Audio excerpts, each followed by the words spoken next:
Assalamualaikum warahmatullahi wabarakatuh. Halo semuanya, welcome back to my YouTube channel.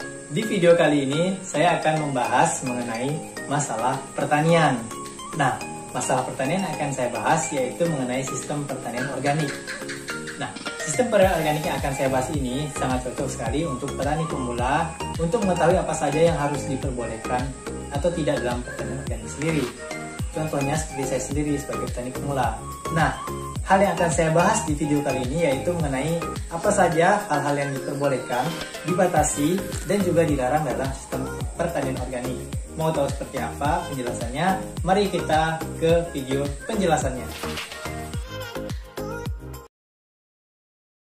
Oke guys, sebelum kita lanjut video ini jangan lupa klik tombol subscribe di kanan bawah sini dan aktifkan lonceng notifikasinya.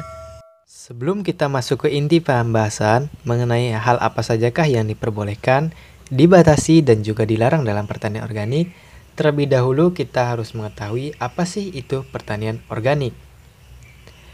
Pertanian organik adalah teknik budidaya pertanian yang mengandalkan bahan-bahan alami tanpa menggunakan bahan-bahan kimia buatan pabrik. Tujuan utama dari pertanian organik adalah menyediakan produk-produk pertanian, terutama bahan pangan yang aman bagi kesehatan produsen dan juga konsumennya, serta tidak merusak lingkungan. Gaya hidup sehat demikian telah melembaga secara internasional dan mensyaratkan jaminan bahwa produk pertanian harus beratribusi aman dikonsumsi, kandungan nutrisi tinggi, dan ramah lingkungan. Menurut International Federation of Organic Agriculture Movement atau IFOAM, menjelaskan bahwa pertanian organik adalah sistem pertanian holistik yang mendukung dan mempercepat biodiversitas, siklus biologi, dan aktivitas biologi tanah. Secara sederhana, pertanian organik merupakan kegiatan bercocok tanam mulai dari pengelolaan lahan, penyemaian, penanaman, perawatan, serta panen dan pasca panen dilakukan secara ramah lingkungan dengan berusaha meminimalkan dampak negatif dan memaksimalkan dampak positif. Kemudian, apa sajakah prinsip-prinsip dalam pertanian organik itu? Menurut International Federation of Organic Agriculture Movement pada tahun 2005, terdapat beberapa prinsip pertanian organik yang harus digunakan. Prinsip tersebut antara lain yaitu prinsip kesehatan, prinsip ekologi, prinsip keadilan, dan prinsip perlindungan. Maksud dari prinsip kesehatan adalah pertanian organik harus melestarikan dan meningkatkan kesehatan tanah, kesehatan tanaman, hewan, manusia, dan juga bumi sebagai satu kesatuan yang tak terpisahkan. Prinsip ini menunjukkan bahwa kesehatan tiap individu dan komunitas tak dapat dipisahkan dari kesehatan ekosistem. Tanah yang sehat akan menghasilkan tanaman yang sehat, yang dapat mendukung kesehatan hewan dan manusia. Yang kedua adalah prinsip ekologi. Maksudnya adalah pertanian organik harus didasarkan pada sistem dan siklus ekologi kehidupan, bekerja, meniru, dan berusaha memelihara sistem dan siklus ekologi kehidupan. Prinsip ekologi meletakkan pertanian organik dalam sistem ekologi kehidupan. Prinsip ini menyatakan bahwa produksi didasarkan pada proses dan daur ulang ekologis. Yang ketiga adalah prinsip keadilan. Pertanian organik harus membangun hubungan yang mampu menjamin keadilan terkait dengan lingkungan dan kesempatan hidup bersama. Prinsip ini menekankan bahwa mereka yang terlibat dalam pertanian harus membangun hubungan yang manusiawi untuk memastikan adanya keadilan bagi semua pihak di segala tingkatan, seperti petani, pekerja, pemroses, penyalur, pedagang, dan juga konsumen. Yang terakhir adalah prinsip perlindungan. Pertanian organik harus dikelola secara hati-hati dan bertanggung jawab untuk melindungi kesehatan dan kesejahteraan generasi sekarang dan juga yang akan datang. Selanjutnya akan kita bahas mengenai bahan apa sajakah yang diperbolehkan, dibatasi, dan juga dilarang dalam sistem pertanian organik. Pada penjelasan kali ini, saya mengacu kepada Standar Nasional Indonesia 6729 tahun 2016 tentang sistem pertanian organik yang dikeluarkan oleh Badan Standarisasi Nasional Indonesia tahun 2016. Jika teman-teman semua ingin mendownloadnya, saya sudah cantumkan link downloadnya di link deskripsi di bawah ini. Oke. Yang pertama adalah bahan yang diperbolehkan. Bahan yang diperbolehkan di sini artinya bahan-bahan yang kita pilih dapat digunakan ketika kita ingin melakukan budidaya secara organik.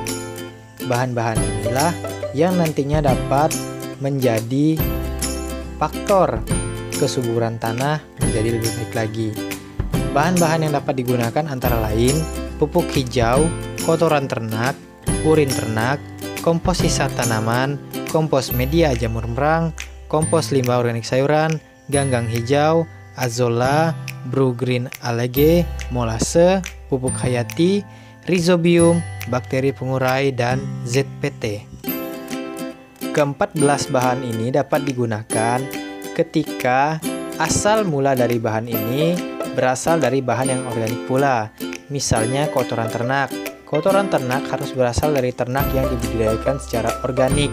Kenapa demikian? Karena jika dibudidayakan secara non-organik, dikhawatirkan residu sisa kotoran dari pakan yang ia makan secara non-organik akan membawa residu kimia dari pakan yang ia makan. Begitu juga untuk urin ternak, kompos sisa tanaman, kompos media jamur merang, dan lain sebagainya. Yang kedua yaitu bahan apa saja yang harus dibatasi dalam pertanian organik. Maksud dibatasi di sini adalah bahan yang digunakan ini dapat kita gunakan, namun penggunaannya harus kita batasi karena kandungan dari bahan yang kita gunakan nantinya akan beresiko menularkan residu kimia atau zat kimia ke dalam tanah sehingga akan merusak struktur tanah yang sudah kita perlakukan organik sejak dahulu. Berdasarkan Standar Nasional Indonesia 6729 tahun 2016 tentang sistem pertanian organik yang dikeluarkan oleh Badan Standarisasi Nasional, terdapat 28 bahan yang harus dibatasi dalam pertanian organik yang akan dilihat pada berikut ini.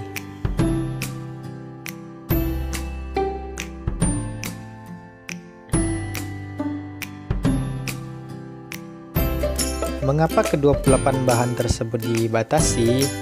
Misalnya, kotoran ternak. Kotoran ternak ini dibatasi penggunaannya jika kotoran ternak ini berasal dari ternak yang dibudidayakan secara non-organik atau ternak yang diberi pakan GMO.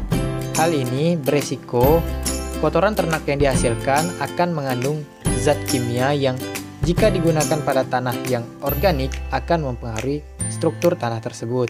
Begitu juga dengan urin ternak, kompos sisa tanaman, kompos media jamur merang, kompos limbah organik sayuran, dan lain sebagainya.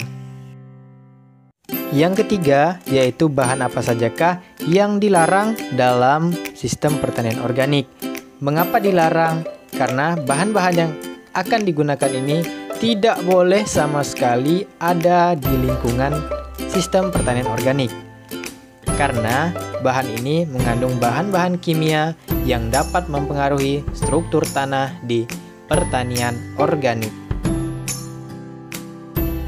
Berdasarkan Standar Nasional Indonesia 6729 tahun 2016 tentang sistem pertanian organik, terdapat 13 bahan yang dilarang dalam sistem pertanian organik. Adapun bahan-bahannya yaitu urea, triple super fosfat, amonium sulfat, kalium klorida, kalium nitrat, kalsium nitrat, pupuk kimia sintetis lainnya, EDTA, ZPT sintesis, biakan mikroba yang menggunakan media kimia sintesis, kotoran manusia, kotoran babi, dan sodium nitrat.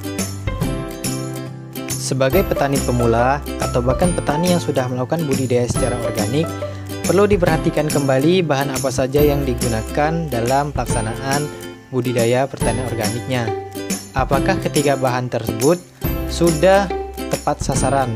Jika masih ada yang belum tepat sasaran, lakukanlah perbaikan.